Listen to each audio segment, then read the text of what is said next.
Sir, વધુ પડતા વાળ ખરતા હોય તો એના માટે શું કરવું જોઈએ? પહેલાં તો વાળ ખરવાનું મુખ્ય કારણ શું છે ને એ શોધવું જરૂરી છે. તો એના માટે હું 4 વસ્તુ છે, 4 સ્ટેપ પ્રોસેસ હોય છે. પહેલી વસ્તુ કે તમારો રૂટ કોઝ જાણવો જરૂરી છે. દાખલા તરીકે તમે અમારા ક્લિનિકમાં આવશો તો પહેલાં તમારા જે પ્રોબ્લેમ છે એનું રૂટ કોઝ અમે જાણશું. ટ્રાઇકોસ્કોપિક એક્ઝામિનેશન કરશું, જેની મદદથી તમારા વાળના મૂળ કેવા છે એ જોશું. તમારા બોડીની અંદર શું પ્રોબ્લેમ છે એનું એનાલિસિસ કરશું. એના ઉપરથી એક પરફેક્ટ ડાયગ્નોસિસ ઉપર આવશું. એટલે બીજું સ્ટેપ છે પરફેક્ટ ડાયગ્નોસિસ ઉપર આવવું. થર્ડ થિંગ છે કે તમારી એડવાન્સ હેર થેરાપીસ, કે જેની મદદથી જે તમારો પ્રોબ્લેમ છે એનું રૂટ કોઝમાંથી એનો પ્રોબ્લેમનું સોલ્યુશન લઈ આવે.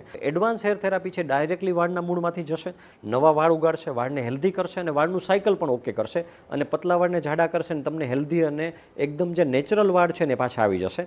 અને ચોથી જે વસ્તુ છે કે તમારું રૂટીન કેર, તમારી લાઇફસ્ટાઇલ, તમારું ન્યુટ્રિશન, એટલે રેગ્યુલર વોકિંગ કરો, સારો ડાયટ લો, સલાડ ફ્રૂટ્સ વધારે લો. આ બધી જો 4 સ્ટેપ ફોલો કરવામાં આવે તો ડેફિનેટલી ખરતા વાળને રોકી પણ શકાશે અને વાળનો ગ્રોથ ઘટી ગયો છે ને તો એને પાછો લઈ આવી પણ શકાશે.